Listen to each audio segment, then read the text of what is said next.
Nawala ang magic ng Orlando sa Game 2 lalo na noong third quarter. Mukhang nagpa-full tank yung Motor City. 38-16 runs third quarter ang Detroit.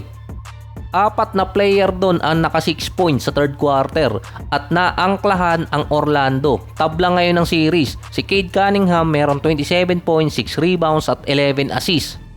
Ang second leading scorer sa kanya si Tobias Harris, 16 points, 11 rebounds, 2 steals at 2 blocks. Parang nawala sa Detroit itong si Jalen Duren na meron namang 11 points, 9 rebounds at 4 assists. Ang layo ng average sa regular season ni Jalen Duren sa kanyang playoff series. May big run naman siya noong third quarter kung saan naka 6 points din siya. Expected pa naman mag-i-improve siya sa Game 2. Nag-improve naman ng konti. Mostly pick and roll ang ginagawa niya dito kay Cade Cunningham. Sa 2 games, nag-a-average lang si Duren ng 9 points, 8 rebounds, 2 assists, 50% sa field.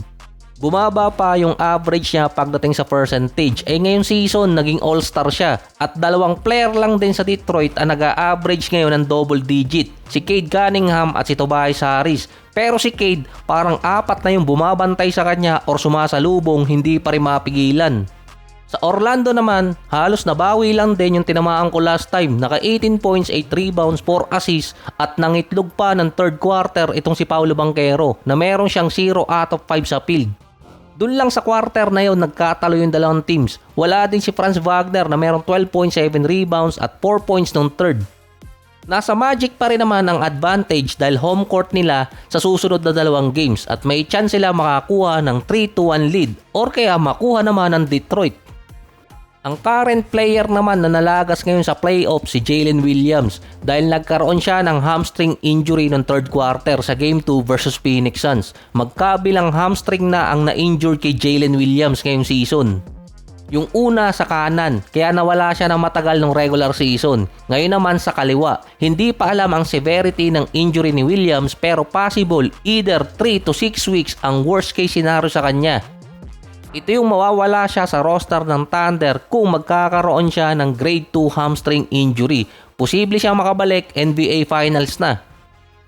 Kung grade 1 hamstring injury naman, 1 to 2 weeks lang din mawawala itong si Jalen Williams at nasa day-to-day status based yan kay Dr. Evan Jeffries. So kahit nawala siya sa game, tambak pa rin ang inabot ng Phoenix Suns, 120-107. Hindi talaga mananalo yung Suns sa series . Talo ka na sa lineup, talo ka pa sa tawagan ng mga referee. Si Dillon Brooks naka 30 points at 5 3-point shot. May combine silang tatlo na 73 points kasama si Booker at Jalen Green.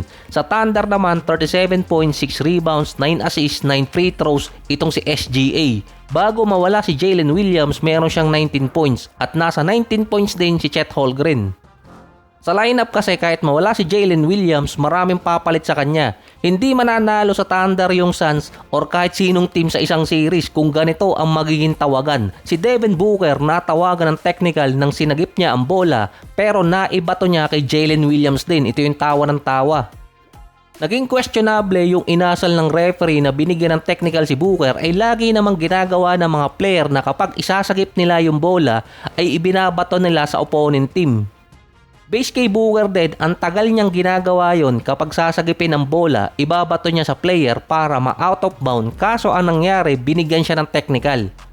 Narinig niya pa si Caruso na sinabihan ng referee na tumawag ng technical at doon binigyan si Booker. Based naman sa report kaya tinawagan ng technical si Booker dahil unsportsmanlike or non-basketball move yung ginawa niya. Mas tinarget niya kasing batuhin ng player si Jalen Williams kesa sagipin niya yung bola. Saka hindi nakatingin nun si Devin Booker kay Jalen Williams nung ibinato niya ang bola kaya wala siyang control. Kaya hindi rin matatawag na non-basketball move yun or unsportsmanlike conduct. Pero ngayon pa lang si Booker ang nanganganib na mabigyan ng disciplinary action dahil sa mga sinabi niya sa post-game interview. Nagmukha di umanong WWE ang NBA dahil walang integrity yung mga tawag. Kinall out niya yung mga official sa national TV. Kahit si Dillon Brooks kinall out din yung NBA at mga official na dapat meron ding post-game interview regarding sa mga tawag na meron sila. Multa lang din naman kasi ang ibibigay kay Booker doon. Yung isa pa doon, yung steal ni Booker na nag-drive din siya papuntang basket at natawagan siya ng offensive foul. Nireview yon ng mga referee, unsuccessful yung challenge ng Suns dahil di umano tumama yung siko ni Booker sa mukha ni Caruso. Tinawag kasing unnatural move yung ginawa nito si Devin Booker pero hindi nag-agree yung mga commentator sa tawag ng referee. Pero may katulad na play si SGA na nagpasabit kay Gillespie pero yon tinawagan agad ng foul. Kaya hindi talaga mananalo yung Suns kontra sa Thunder kung gano'n ang magiging tawagan. Pero dapat yung nag-call out dito sa mga referee, yung coach. Ganon kasi ang taktika ng Minnesota. Kino-call out ng kanilang head coach yung mga official at nababago yung tawagan sa sumusunod na game.